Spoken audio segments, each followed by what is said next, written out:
The debate में आपका स्वागत है। आज हम एक बेहद महत्वपूर्ण और कहना चाहिए अक्सर बहस में रहने वाले विषय पर चर्चा कर रहे हैं। भारत में उच्च न्यायालयों में न्यायाधीशों की नियुक्ति की प्रक्रिया। हाँ, और ये विषय आज 6 सितंबर को खास तौर पर मौजू इसलिए भी हो गया है क्योंकि हाल ही में केंद्र सरकार ने 2 वकीलों अमिताभ राय और राजीव लोचन शुक्ला को इलाहाबाद उच्च न्यायालय की न्यायाधीश के रूप में नियुक्त करने की अधिसूचना जारी की है। तो ये नियुक्तियां उसी प्रक्रिया के तहत हुई हैं जिस पर आज हम बात करने वाले हैं और जिसका जिक्र हमारी स्रोत सामग्री में भी मिलता है। बिल्कुल।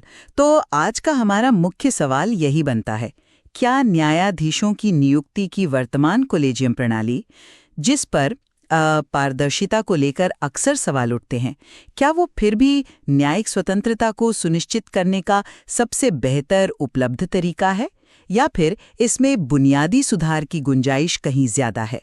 और हाँ, यहाँ कॉलेजियम प्रणाली से हमारा मतलब साफ है वो व्यवस्था जिसमें भारत के मुख्य न्यायाधीश यानी सीजेआई और सर्वोच्च न्यायालय के वरिष्ठतम न्यायाधीशों का समूह उच्च न्यायालयों और सर्वोच्च न्यायालय में जजों की नियुक्ति और तबादले के लिए नामों की सिफारिश करता है। और इस पूरी चर्चा में मेरा पक्ष ये रहेगा कि मौजूदा प्रणाली में ट्रांसपेरेंसी और अकाउंटेबिलिटी मतलब पारदर्शिता और जवाबदेही की गंभीर कमियां हैं और इसे सुधारने की सख्त जरूरत है। लेकिन न्यायिक स्वतंत्रता की रक्षा के लिए वो एक तरह से अपरिहार्य है और उसे बनाए रखना चाहिए, क्योंकि कार्यपालिका के हस्तक्षेप का खतरा कहीं ज्यादा बड़ा है। तो चलिए इसी मुद्दे पर अपने अपने तर्क सामने रखते हैं। देखिए, मेरा मानना है कि उच्च न्यायालयों में न्यायाधीशों की नियुक्ति के लिए जो वर्तमान कॉलेजियम प्रणाली है, जिस पर यकीनन बहस होती है, वो न्यायिक स्वतंत्रता को कार्यपालिका के किसी भी तरह के अनुचित दबाव या हस्तक्षेप से बचाने के लिए निहायत जरूरी है। ये कोई आज की बात नहीं है। Supreme court advocates on record association बनाम भारत संघ मामले में, जिसे हम दूसरे न्यायाधीश मामले के तौर पर जानते हैं, ये सिद्धांत स्थापित हुआ था। और बाद में जब राष्ट्रीय न्यायिक नियुक्ति आयोग यानी एनजेएसी अधिनियम को अदालत ने रद्द किया, तो इस सिद्धांत को और मजबूती मिली कि भाई न्यायपालिका की स्वतंत्रता संविधान की मूल संरचना का एक अभिन्न हिस्सा है। अब इस स्वतंत्रता को बनाए रखने के लिए कॉलेजियम, जिसमें सीजेआई और सुप्रीम कोर्ट के सबसे वरिष्ठ जज शामिल होते हैं, वो उम्मीदवारों की न्यायिक योग्यता, उनकी सत्यनिष्ठा, उनकी पेशेवर क्षमता का आंकलन करने के लिए सबसे उपयुक्त निकाय हैं। आखिर कौन समझेगा? न्यायाधीश ये बेहतर समझ सकते हैं कि एक अच्छा न्यायाधीश बनने के लिए क्या गुण चाहिए, जो शायद संविधान के अनुच्छेद 124 और 217 में लिखी योग्यताओं से भी परे की बात है। इलाहाबाद उच्च न्यायालय में अमिताभ राय और राजीव लोचन शुक्ला की जो हालिया नियुक्तियां हुई हैं, वो इसी स्थापित प्रक्रिया के तहत हुई हैं। सुप्रीम कोर्ट कॉलेजियम ने 25 मार्च 2025 को इनकी सिफारिश की थी। और ये जो परामर्श शब्द है, जिसकी न्यायिक व्याख्या दूसरे और तीसरे न्यायाधीश मामलों में विकसित हुई, वो ये सुनिश्चित करती है कि नियुक्ति प्रक्रिया में न्यायिक राय को प्रधानता मिले। ये एक स्वतंत्र और निष्पक्ष न्यायपालिका के लिए बेहद बेहद जरूरी है। अगर कार्यपालिका को इसमें ज्यादा दखलंदाजी का मौका दिया गया तो स्वतंत्रता खतरे में पड़ सकती है, ये मेरा मानना है। देखिए, न्यायिक स्वतंत्रता के महत्व से मैं पूरी तरह सहमत हूं। बिल्कुल, यह हमारे लोकतंत्र का आधार है, इसमें कोई दो राय नहीं। लेकिन मैं आपके इस निष्कर्ष से असहमत हूं कि मौजूदा कॉलेजियम प्रणाली ही इसका सबसे अच्छा जरिया है। मेरा तर्क यह है कि इस प्रणाली में पारदर्शिता और जवाबदेही का जो गंभीर अभाव है, वो खुद न्यायिक स्वतंत्रता और जनता के विश्वास के लिए एक खतरा बन सकता है। और ये चिंता कोई नई नहीं है। जैसा कि हमारी स्रोत सामग्री, वो जुनिख्यात जर्नल का आपने जिक्र किया, उसमें भी उल्लेख है। 1958 में ही भारत के विधि आयोग ने तब की नियुक्ति प्रक्रिया की आलोचना करते हुए कहा था कि यह हमेशा सर्वश्रेष्ठ प्रतिभाओं को आकर्षित नहीं करती और इसमें कार्यपालिका के प्रभाव या अन्य बाहरी विचारों की गुंजाइश रहती है। आयोग ने उस वक्त नियुक्ति प्रक्रिया में सांप्रदायिक और क्षेत्रीय विचारों को जगह मिलने पर चिंता जताई थी। अब सोचिए, आज भी कॉलेजियम की जो कार्यप्रणाली है वो काफी हद तक अपारदर्शी है। ये चयन की प्रक्रिया कैसे चलती है, किन नामों पर विचार होता है, क्यों कुछ चुने जाते हैं और कुछ नहीं, ये जानकारी सार्वजनिक रूप से उपलब्ध है ही नहीं। अब इस अपारदर्शिता के कारण क्या होता है? भाई, भतीजावाद के आरोप लगते हैं, व्यक्तिपरक फैसलों के आरोप लगते हैं, चाहे वो सही हो या गलत, लेकिन ये आरोप न्यायपालिका की विश्वसनीयता को कमजोर करते हैं। आपने परामर्श शब्द की व्याख्या का जिक्र किया, लेकिन ये भी ध्यान देने वाली बात है कि इसकी व्याख्या कैसे बदली है। एसपी गुप्ता मामले में, यानी पहले न्यायाधीश मामले में, अदालत ने माना था कि परामर्श का मतलब सहमति नहीं है और कार्यपालिका की राय को वरीयता दी जा सकती है। इसे बाद में दूसरे न्यायाधीश मामले में पूरी तरह पलट दिया गया। ये क्या दिखाता है? ये दिखाता है कि प्रणाली की नींव किसी स्पष्ट संवैधानिक प्रावधान के बजाय अदालती व्याख्याओं पर टिकी है, जो खुद ही समय के साथ बदल सकती हैं। ये अपने आप में सुधार की जरूरत का संकेत देता है।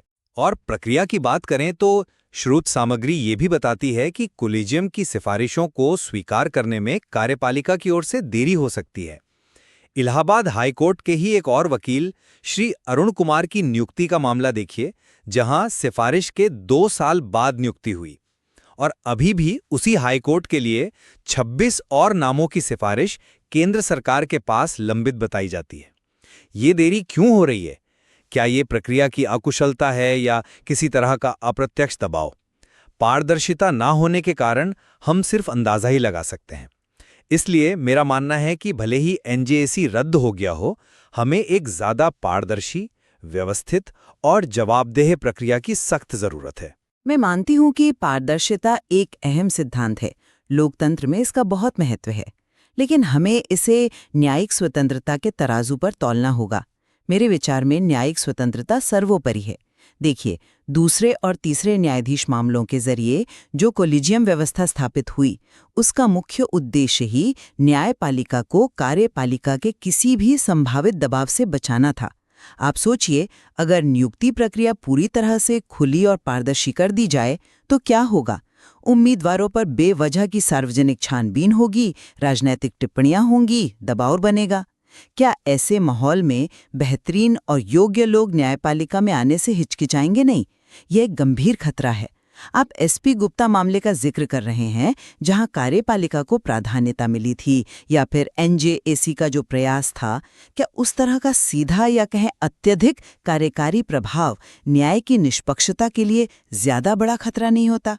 कोलिजियम में देश के सबसे अनुभवी न्यायाधीश होते हैं। वो उम्मीदवारों के न्यायिक स्वभाव, उनकी ईमानदारी, उनके कानूनी ज्ञान और सबसे बढ़कर दबाव में निष्पक्ष रहने की क्षमता का आकलन करने के लिए सबसे बेहतर स्थिति में है। हाँ, मैं मानती हूँ ये प्रक्रिया आंतरिक है, लेकिन ये सोच समझकर बनाई गई है ताकि बाहरी दबावों से बचा जा सके। आपकी बात में वजन है कि कार्यपालिका का अनुचित प्रभाव खतरनाक है, बिल्कुल, और एनजेएसी को रद्द करने के पीछे यही एक बड़ा तर्क था। लेकिन सवाल ये है कि क्या पारदर्शिता के बिना स्वतंत्रता सच्ची रह सकती है? जब पूरी प्रक्रिया बंद दरवाजों के पीछे होती है, तो आम जनता या बाहर के लोग कैसे भरोसा करें कि नियुक्तियां सिर्फ और सिर्फ योग्यता के आधार पर हो रही हैं और इसमें कोई अंदरूनी पसंद नापसंद, कोई लॉबिंग या कोई और बाहरी कारक शामिल नहीं है? देखिए, सार्वजनिक विश्वास न्यायपालिका की वैधता की बुनियाद है और ये अपारदर्शिता इस विश्वास को कमजोर करती है और पूरी प्रणाली को आलोचनाओं के घेरे में ला खड़ा करती है। सवाल तो यह है कि क्या हम स्वतंत्रता और पारदर्शिता के बीच एक बेहतर संतुलन नहीं बना सकते? क्या ऐसा संभव नहीं है कि चयन के लिए कुछ वस्तुनिष्ठ मानदंड, कुछ ऑब्जेक्टिव क्राइटेरिया तय किए जाएं और उन्हें सार्वजनिक किया जाए?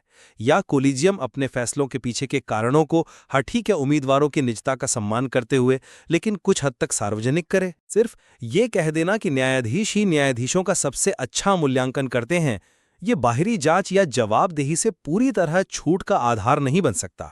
क्या इस अपारदर्शी व्यवस्था में भाई भतीजावाद या पक्षपात का जो खतरा है, वो उस स्वतंत्रता को अंदर से खोखला नहीं कर देता जिसकी आप बात कर रही हैं? चलिए, योग्यता और मूल्यांकन के बिंदु पर आते हैं। संविधान के अनुच्छेद 124 और 217 उच्च न्यायालय और सर्वोच्च न्यायालय के न्यायाधीशों के लिए कुछ बुनियादी योग्यताएं तो तय करते ही हैं, जैसे भारत का नागरिक होना, इतने वर्षों का न्यायिक या वकालत का अनुभव वगैरह। लेकिन न्यायाधीश का काम इससे कहीं ज्यादा है। इसमें कानूनी ज्ञान के साथ साथ न्यायिक स्वभाव यानी जुडिशियल टेम्परामेंट, निष्पक्षता, सत्यनिष्ठा और दबाव झेलने की क्षमता जैसे गुण भी शामिल हैं। अब कोलिजियम प्रणाली में सीजेआई और वरिष्ठ न्यायाधीश, जिनके पास दशकों का अनुभव होता है, इन सभी पहलुओं का मूल्यांकन करने में सक्षम होते हैं। वे वकीलों को कोर्ट में बहस करते हुए देखते हैं, उनके लिखे फैसलों को पढ़ते हैं, अगर वो निचली अदालत के जज रहे हों, उनकी प्रतिष्ठा के बारे में जानते हैं। ये एक तरह का पीयर रिव्यू है और ये उन लोगों द्वारा किया जाता है जो न्यायिक कार्य की बारीकियों और चुनौतियों को सबसे अच्छी तरह समझते हैं। क्या कोई बाहरी समिति या सरकारी विभाग इस तरह का सूक्ष्म मूल्यांकन कर सकता है? मुझे इसमें संदेह है, सच कहूं तो। मैं ये नहीं कह रहा कि कोई बाहरी समिति मूल्यांकन करे, लेकिन सवाल ये है कि क्या ये बंद दरवाजों के पीछे होने वाली प्रक्रिया वाकई ये सुनिश्चित करती है कि केवल योग्यता ही एकमात्र पैमाना है? हम कैसे मान लें? और क्या ये प्रणाली वाकई देश भर से अलग अलग पृष्ठभूमि से सर्वश्रेष्ठ प्रतिभाओं को आकर्षित कर पाती है? या कहीं ये दिल्ली और कुछ बड़े शहरों के वकीलों या जजों के परिवारों तक ही तो सीमित नहीं रह जाती? विविधता का मुद्दा भी यहीं जुड़ता है। क्या कोलेजियम प्रणाली ये सुनिश्चित करती है कि न्यायपालिका में विभिन्न सामाजिक, आर्थिक और क्षेत्रीय पृष्ठभूमि के योग्य उम्मीदवारों को पर्याप्त प्रतिनिधित्व मिले? मैंने पहले 1958 की विधि आयोग की रिपोर्ट का जिक्र किया था, जिसने सांप्रदायिक और क्षेत्रीय विचारों के प्रभाव पर चिंता जताई थी। जब प्रक्रिया इतनी अपारदर्शी हो, तो क्या हम आज पूरी तरह आश्वस्त हो सकते हैं कि ऐसी चिंताएं पूरी तरह प्रासंगिक हो गई हैं? शायद एक ज्यादा खुली और व्यवस्थित प्रक्रिया, जिसमें चयन के आधार और प्रक्रिया स्पष्ट हों, इन पहलुओं पर बेहतर ध्यान दे सकती है और योग्यता के साथ साथ विविधता को भी बढ़ावा दे सकती है। आपने परामर्श शब्द के अर्थ और उसके विकास पर जो टिप्पणी की वो महत्वपूर्ण है। ये सच है कि इसकी व्याख्या विकसित हुई है। एसपी गुप्ता मामले ने कार्यपालिका को थोड़ी बढ़त दी थी, लेकिन न्यायपालिका ने जल्द ही महसूस किया कि ये स्वतंत्रता के लिए ठीक नहीं है।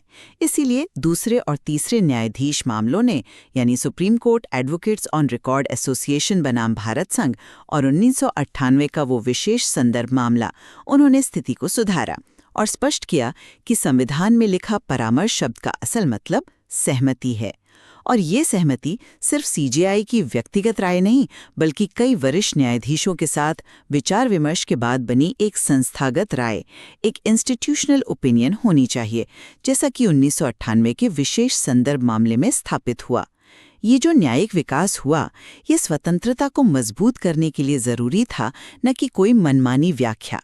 ये संविधान की मूल भावना, यानी स्वतंत्र न्यायपालिका को स्थापित करने का प्रयास था। मैं मानता हूं कि व्याख्या स्वतंत्रता को मजबूत करने के इरादे से की गई, लेकिन यही विकास इस बात को रेखांकित करता है कि ये पूरी प्रणाली संविधान के स्पष्ट शब्दों के बजाय न्यायिक निर्णयों की नींव पर खड़ी है। क्या संविधान निर्माताओं ने वाकई एक ऐसी शक्तिशाली, लगभग स्वनियुक्त करने वाली न्यायपालिका की कल्पना की थी, जब प्रणाली का आधार ही, यानी परामर्श शब्द का अर्थ, अदालती फैसलों से इतना बदल सकता है? तो क्या ये इस बात का संकेत नहीं है कि इस पर दोबारा विचार करने और शायद संसद द्वारा एक स्पष्ट विधायी ढांचे की जरूरत है? क्या हमें एक ऐसी प्रक्रिया नहीं बनानी चाहिए जो संविधान के मूल इरादे, न्यायिक स्वतंत्रता के सिद्धांत और साथ ही आधुनिक शासन के जो सिद्धांत हैं, जैसे पारदर्शिता और जवाबदेही, उनके बीच एक बेहतर और स्थिर संतुलन स्थापित करे? 1998 के विशेष संदर्भ ने खुद ही प्रक्रिया को बदला, ये दिखाते हुए कि सीजेआई को अकेले नहीं बल्कि कई न्यायाधीशों से परामर्श करना चाहिए। ये खुद इस बात का सबूत है कि प्रक्रिया कोई पत्थर की लकीर नहीं है और इसमें सुधार और विकास की गुंजाइश हमेशा रही है। तो सवाल ये है कि ये विकास अंदरूनी तौर पर ही क्यों हो, बाहरी जवाबदेही के साथ क्यों नहीं? जहाँ तक जवाबदेही का सवाल है, न्यायाधीश सबसे पहले और सबसे महत्वपूर्ण रूप से संविधान के प्रति जवाबदेह होते हैं। वे संविधान की रक्षा और व्याख्या करने की शपथ लेते हैं और नियुक्ति प्रक्रिया भी पूरी तरह से बंद नहीं है, जैसा आप दर्शा रहे हैं। अनुच्छेद 124 और 217 के तहत जो प्रक्रिया है, उसमें सिर्फ कॉलेजियम ही शामिल नहीं है। इसमें भारत के राष्ट्रपति, भारत के मुख्य न्यायाधीश, राज्य के राज्यपाल, संबंधित उच्च न्यायालय के मुख्य न्यायाधीश जैसे कई संवैधानिक पद धारक शामिल होते हैं। सरकार भी इंटेलिजेंस ब्यूरो यानी आईबी के माध्यम से उम्मीदवारों की पृष्ठभूमि की जांच करती है। तो ये अपने आप में एक तरह की जांच और संतुलन, चेक्स एंड बैलेंसेस की प्रणाली तो है। इसलिए ये कहना कि कोई जवाबदेही है ही नहीं, मेरे विचार में ये सही नहीं है। ये जवाबदेही अप्रत्यक्ष है, प्रक्रियात्मक है। कॉलेजियम के अंदर क्या विचार विमर्श हुआ, किस आधार पर किसी नाम को चुना गया या किसी को खारिज किया गया, इसकी कोई सीधी बाहरी जवाबदेही नहीं है। मान लीजिए कोलेजियम किसी बेहद योग्य उम्मीदवार की अनदेखी कर देता है, या सरकार बिना कोई ठोस सार्वजनिक कारण बताए कोलेजियम की सिफारिशों को महीनों या सालों तक दबाए रखती है, जैसा कि उन लंबित 26 नामों के मामले में लग सकता है, तो वास्तविक निवारण क्या है? कोई क्या कर सकता है? हाल की इलाहाबाद उच्च न्यायालय की नियुक्तियों को ही देख लें। कोलेजियम ने सिफारिश 25 मार्च 2025 को की थी और अधिसूचना अब सितंबर में जारी हुई है। बीच के लगभग 6 महीनों में क्या हुआ? ये देरी क्यों हुई? क्या ये सिर्फ प्रशासनिक प्रक्रिया थी या कुछ और था? पारदर्शिता न होने के कारण सब कुछ अटकलों का विषय बन जाता है। ये न केवल प्रक्रिया की दक्षता पर सवाल उठाता है, बल्कि विश्वास को भी कम करता है। क्या हमें एक ऐसी प्रणाली की जरूरत नहीं है जहां निर्णय लेने की प्रक्रिया और उसके कारणों को ज्यादा स्पष्ट रूप से दर्ज किया जाए और कुछ हद तक ही सही सार्वजनिक समीक्षा के लिए उपलब्ध हो? तो कुल मिलाकर मेरा पक्ष यही है कि न्यायिक स्वतंत्रता, जो हमारे लोकतंत्र की रीढ़ है, उसकी रक्षा के लिए कॉलेजियम प्रणाली, भले ही उसमें कुछ कथित खामियां हों, मौजूदा विकल्पों में सबसे व्यावहारिक और समय की कसौटी पर खरी उतरी व्यवस्था है। ऐतिहासिक न्यायिक निर्णयों ने इसे कार्यपालिका के अतिक्रमण से बचाने के लिए सोच समझकर विकसित किया है। इलाहाबाद उच्च न्यायालय की हालिया नियुक्तियां दिखाती हैं कि प्रणाली काम कर रही है। हाँ, भले ही कभी-कभी देरी हो सकती है। हाँ, पारदर्शिता में सुधार के लिए अंदरूनी तौर पर कुछ कदम उठाए जा सकते हैं और शायद उठाए भी जाने चाहिए, लेकिन मूल सिद्धांत कि नियुक्तियों में न्यायपालिका की राय को प्रधानता मिले, उसे कमजोर करना खतरनाक होगा। और मेरा निष्कर्ष ये है कि न्यायिक स्वतंत्रता पर कोई समझौता नहीं हो सकता, ये बिल्कुल स्पष्ट है। लेकिन वर्तमान कॉलेजियम प्रणाली में पारदर्शिता और जवाबदेही की जो कमी है, वो भी उतनी ही गंभीर और जायज चिंता का विषय है। हमारी स्रोत सामग्री, जिसमें एकेडमिक विश्लेषण और विधि आयोग की पुरानी चेतावनियों का जिक्र है, वो इन्हीं चिंताओं को उजागर करती है। अपारदर्शिता न सिर्फ जनता के विश्वास को डिगाती है, बल्कि ये अंदरूनी खामियों और संभावित बाहरी प्रभावों को भी छिपा सकती है। इलाहाबाद उच्च न्यायालय की नियुक्तियों में हुई देरी और अन्य लंबित सिफारिशें ये दिखाती हैं कि प्रक्रिया में चुनौतियां बनी हुई हैं। इसलिए मेरा मानना है कि एक ऐसी प्रणाली विकसित करने की तत्काल जरूरत है जो न्यायिक स्वतंत्रता को बनाए रखते हुए पारदर्शिता, जवाबदेही और प्रक्रियात्मक दक्षता के बीच एक कारगर संतुलन स्थापित करे। मौजूदा व्यवस्था इस संतुलन को साधने में मेरे विचार से विफल रही है। आज की इस बातचीत ने निश्चित रूप से उच्च न्यायालयों में न्यायाधीशों की नियुक्ति से जुड़े जटिल सवालों को सामने रखा है। ये साफ है कि ये न्यायिक स्वतंत्रता और पारदर्शिता व जवाबदेही के बीच एक बहुत ही नाजुक संतुलन साधने का काम है। जैसा कि हमारी स्रोत सामग्री भी दर्शाती है, ये प्रक्रिया स्थिर नहीं रही है। ये अदालती व्याख्याओं के जरिए विकसित हुई है और इस पर लगातार बहस और विचार विमर्श जारी है। न्यायपालिका हमारे लोकतंत्र का एक महत्वपूर्ण स्तंभ है और इसकी मजबूती ऐसी प्रक्रियाओं पर निर्भर करती है जो न केवल निष्पक्ष हों, बल्कि निष्पक्ष दिखें भी और आम जनता का भरोसा जीत सके। इस महत्वपूर्ण विषय पर निश्चित रूप से आगे भी सोचने और बहस करने के लिए बहुत कुछ है। पॉडकास्ट आउटरो म्यूजिक फेड्स इन।